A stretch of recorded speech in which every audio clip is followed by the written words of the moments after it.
You've eaten bananas your entire life. You put them in your cereal, you throw them in smoothies, you grab one on the way out the door because it's easy, it's yellow, it's just a banana. But here's what nobody tells you.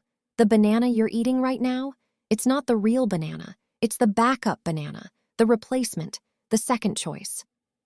The banana that existed before, the one that every American grew up eating in the 1940s, the one that Willy Wonka banana candy was actually modeled after. How do you erase an entire fruit? And why is the same thing about to happen again right now to the banana sitting in your kitchen? Let's go back to the 1950s. Walk into any grocery store in America. Grab a banana off the shelf. Peel it. What you're holding is called the Gros Michel. That's French for Big Mike. And this banana, this specific variety, is almost universally described by the people who ate it as dramatically, almost embarrassingly more delicious than anything we have today. Richer, creamier, sweeter, but not in a fake way. In the way that actual, full-fat, real fruit sweetness hits the back of your mouth and stays there.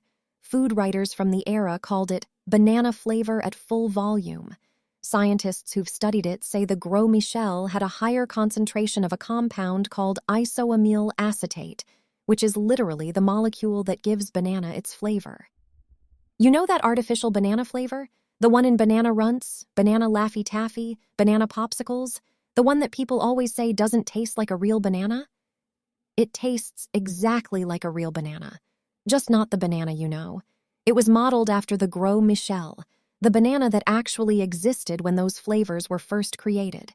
The candy industry captured the original. The fruit industry quietly switched the fruit, and nobody told you.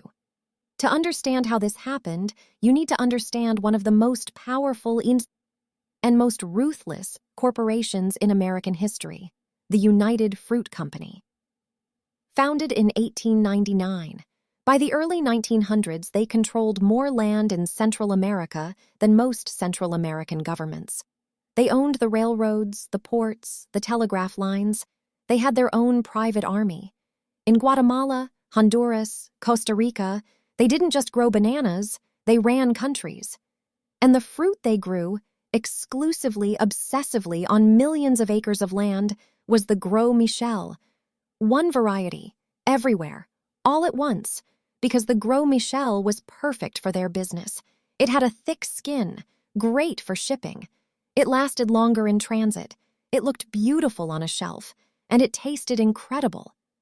The problem, and this is where every biologist in the room starts sweating, is that the Gros Michel was grown in a very specific way. Not from seeds, from cuttings. Every single Gros Michel banana plant on Earth was genetically identical to every other one. Think about what that means. Millions of acres, millions of plants, zero genetic diversity. Every banana on the planet sharing the exact same DNA, the exact same strengths, and, critically, the exact same vulnerabilities. They had built the most efficient, most profitable, most delicious banana empire in history. And they had accidentally built the perfect conditions for total collapse.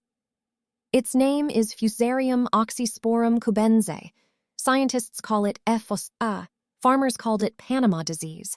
And when it showed up, quietly, invisibly in the soil of Central American plantations in the 1950s, nobody understood what they were watching. Panama disease is a fungal infection that lives in soil. It enters through the roots.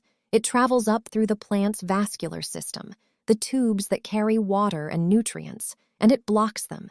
The plant can't feed itself. It turns yellow. It wilts. It dies. And here's the nightmare part. Once Panama disease is in your soil, it stays there. Not for years, not for decades, forever. You cannot wash it out. You cannot burn it out. You cannot treat it chemically into submission. The soil is simply, permanently, toxic to that plant. The United Fruit Company tried everything: fungicides, crop rotation, flooding fields to drown the fungus, moving operations to new land. But the disease traveled with the machinery, with the boots of workers, with the water in irrigation systems. It spread across Central America like an invisible fire. By the late 1950s, the conclusion was unavoidable. The Gros Michel was finished. You could not save it at commercial scale. The most popular, most delicious, most profitable banana in the world, gone. Not slowly, not gradually, effectively erased from global agriculture within a single decade. And the American public? They were never really told. One day the shelves had Gros Michel. Then, slowly, quietly, without announcement, they had something else. Enter the Cavendish. Named after William Cavendish, the 6th Duke of Devonshire, who grew the variety in his greenhouse in England in the 1830s. A duke's hobby plant. A curiosity. A backup option that had existed in the background for over a century, considered inferior, thinner-skinned, slightly blander, brought out of retirement because there was literally nothing else available at scale. The banana industry didn't choose the Cavendish because it was better. They chose it because it was resistant to the strain of Panama Disease that killed the Gros Michel. That was the entire qualification. Disease resistance. Flavor? Secondary? Texture? Fine, whatever. Does it survive in contaminated soil? Yes. Ship it. And so the world's banana supply was quietly, completely rebuilt around a fruit that the industry itself considered a downgrade. Your entire lifetime of banana experience has been the backup plan. Because Panama disease didn't disappear when it killed the Gros Michel. It evolved. In the 1990s, a new strain was detected in Southeast Asia. Scientists named it Tropical Race 4, TR4. And unlike the original Panama disease strain that destroyed the Gros Michel, TR4 doesn't just kill the Gros Michel, it kills the Cavendish too. TR4 has already spread across Asia, Australia, Africa, the Middle East, and as of recent years, has been confirmed in South America, the heart of global banana production. Colombia detected it in 2019. Scientists described it as a nightmare scenario because, once again, we're growing the same variety, everywhere, at once, with zero genetic diversity. We watched the Gros Michel die. We saw exactly how monoculture makes a crop catastrophically vulnerable. We rebuilt the entire global banana industry on a new monoculture, and now the same type of disease, more aggressive, more widespread, and is coming for it. The global banana trade is worth around $11 billion a year. More than 100 million people in developing countries depend on banana cultivation for their income and food security. The Cavendish represents roughly 47% of all bananas grown on Earth, and it has no commercially viable replacement ready. Not yet.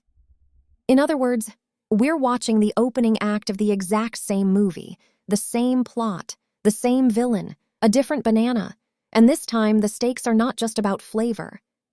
There are scientists working on this, CRISPR gene editing, disease-resistant hybrids, attempts to revive Gros Michel cultivation in isolated, uncontaminated regions of Southeast Asia. Some researchers in Honduras have found small pockets where Gros Michel plants still grow. They're trying to build a genetic archive, a seed bank for the banana world. And there are places, small farms in parts of Southeast Asia, the Caribbean, Central America, where you can still find Gros Michel bananas. Travelers who've eaten them say the same thing, every time. It's not comparable. There's no comparison. It's like eating a real tomato after a lifetime of grocery store tomatoes. You didn't know what you were missing until you tasted the original.